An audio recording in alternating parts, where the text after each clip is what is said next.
Welcome back to another episode following the Carlophosaurus Phoenix.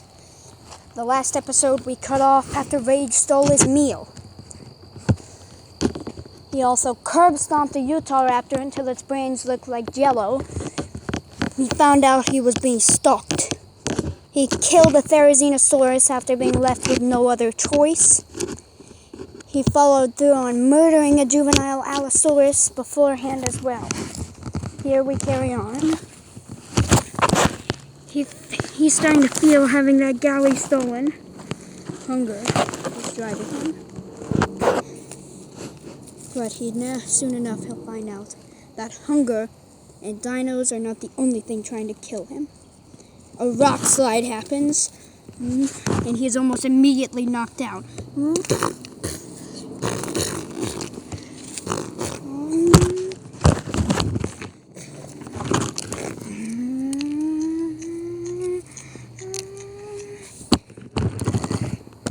Just as he's almost knocked out, he looks up.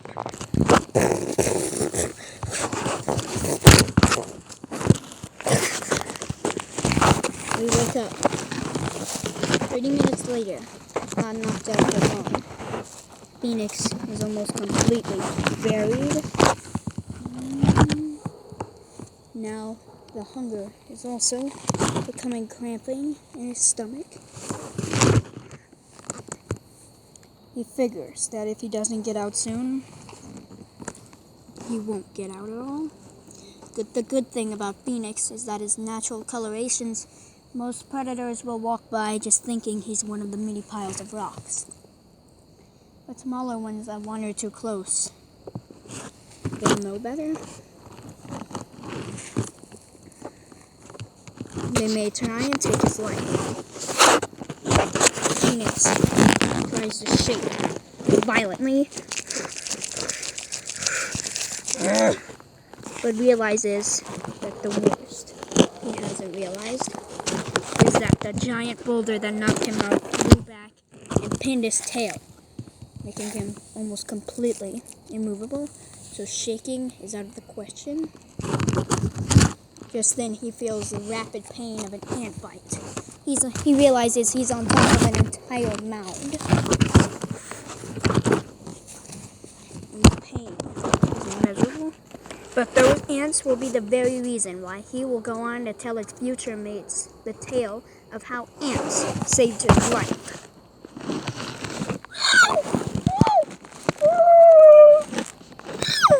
Just then, in the air, we see our friend Mike, the Microraptor. Mikey, sorry. If Bionaclosaurus watches this, I'm sorry about how I pronounce your name, and also sorry I couldn't think of any better names. Please don't get mad. Anyway, Mike sees the ants, but doesn't see the dinosaur, and flies down to the rocks.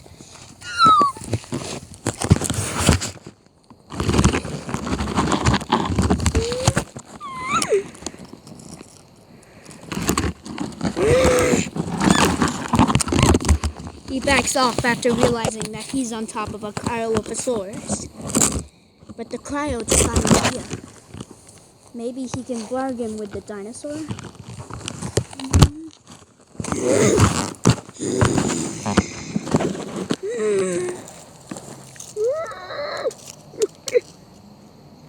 Oh yeah, if you guys can think of any better names for Mike, the Microraptor, I'll happily take them. His distinguishing features are his bright coloration, his little black eye there, and a red tail.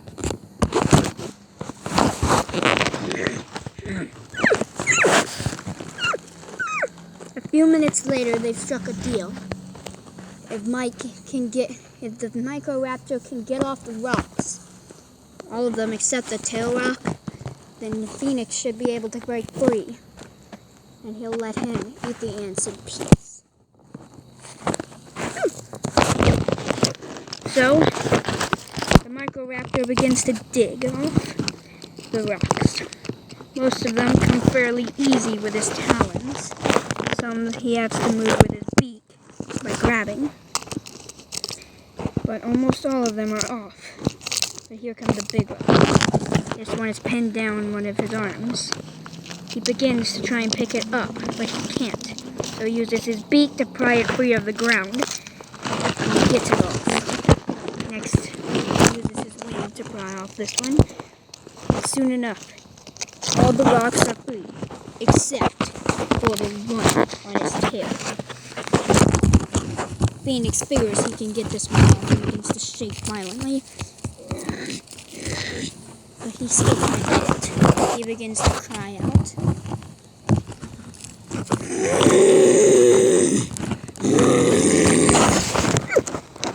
Not realizing, he sees that the Microraptor has disappeared, but that is the least of his worries.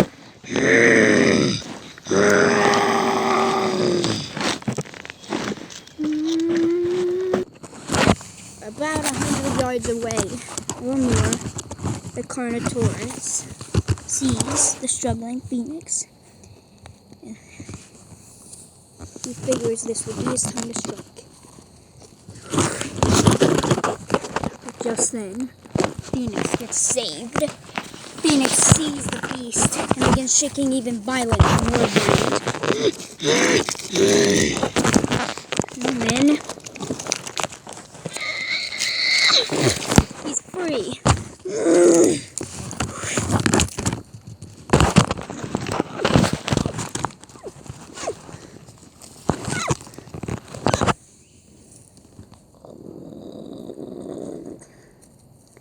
Seeing as if he doesn't have much time if the Carno charges, he bows his head and moves away from the Microraptor's feeding ground. And the Microraptor begins to feast on the ants that weren't feasted when Phoenix fed.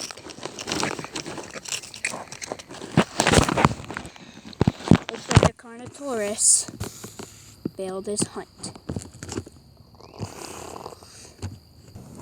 Soon enough, we find Phoenix again. He is right now staring up the mountain.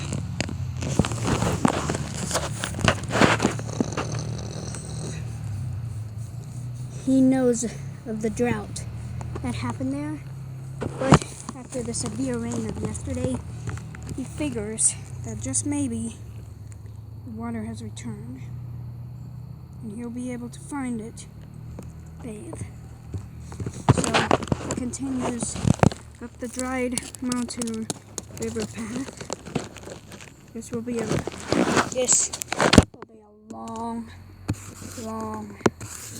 walk. He sees his hunger in very embodiment.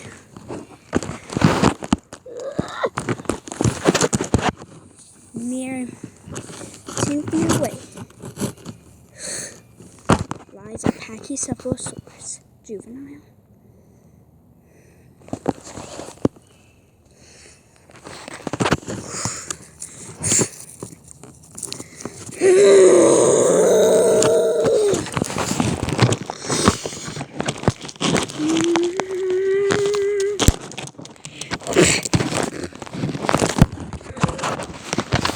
It's a lot stronger than Phoenix interpreted. He gets up to all fours. And the Packy misses. He bites down onto its back spines.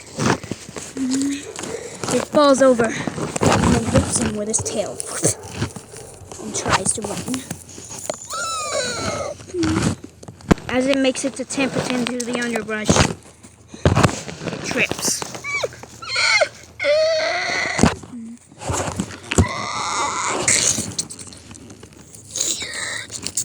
He doesn't even kill it before ripping into it.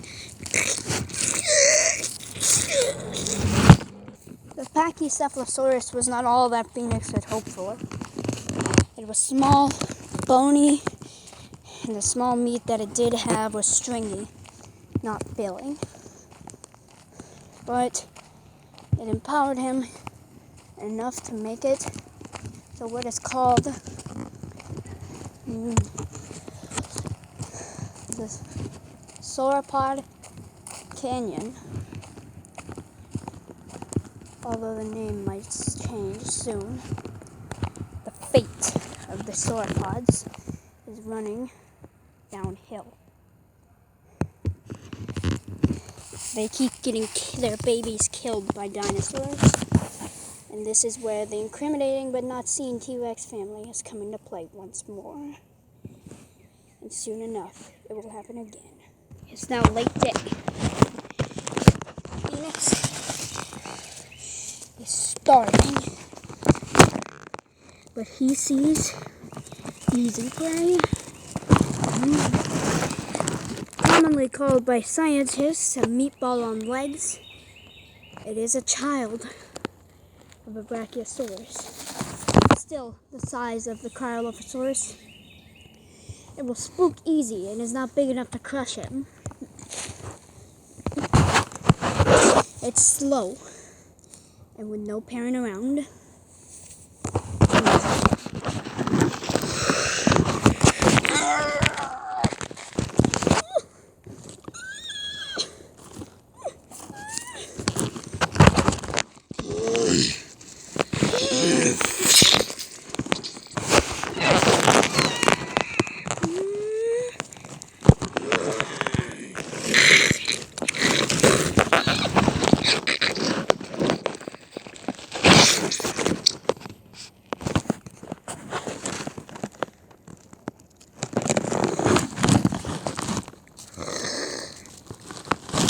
dead almost instantaneously.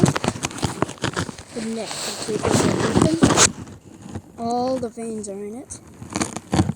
It bled into its throat, choked on its own blood, and died. I say that's one hell of a way to croak.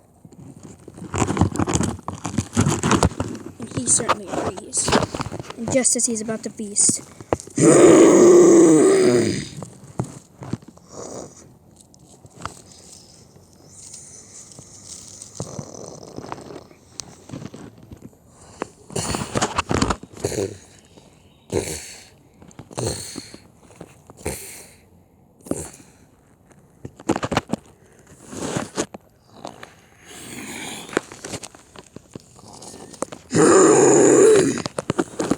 standing a mere 50 yards away, this bull, the Carnotaurus from before,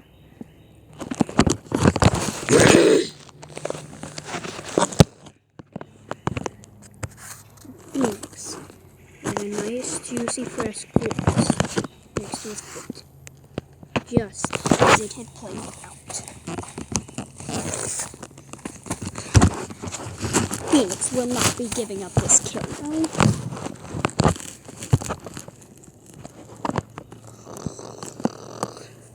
It's all he has. If he gives it up, he most likely will starve before he finds another kill worth.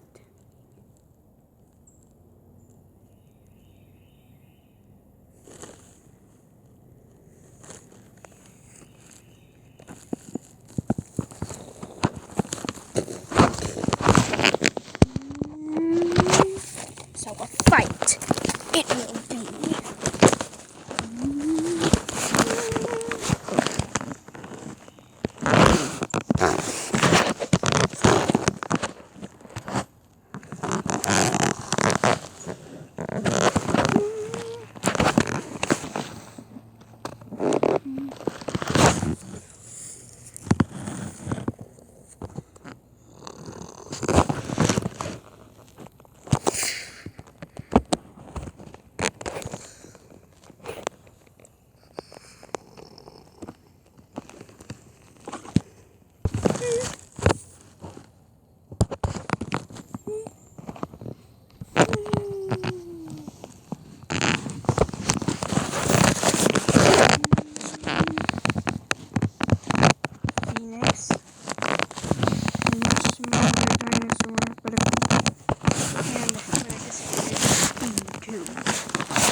fighting immediately begins.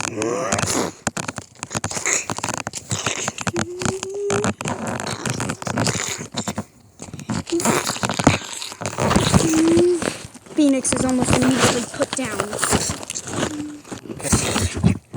Minor wounds, but wounds nonetheless.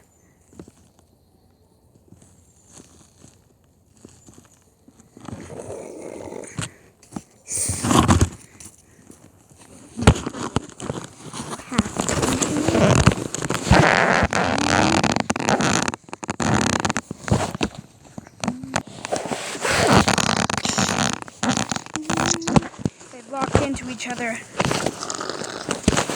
But Phoenix manages to push off the Carnotaurus somehow.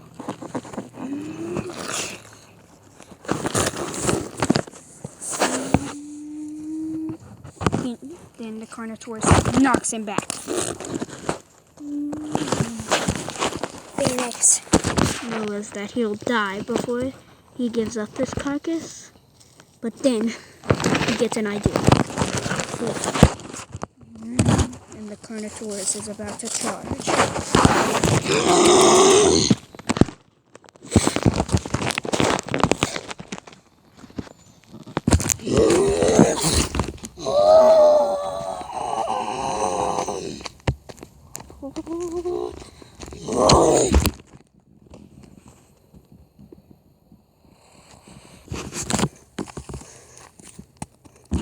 By the time the Carnotaurus stopped rolling, his ribs are smashed, his lungs completely flattened,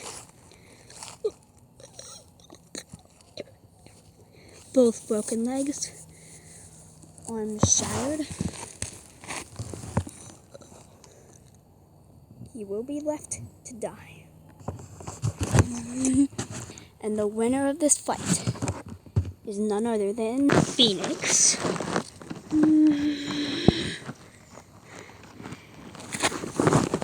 With a roar of victory,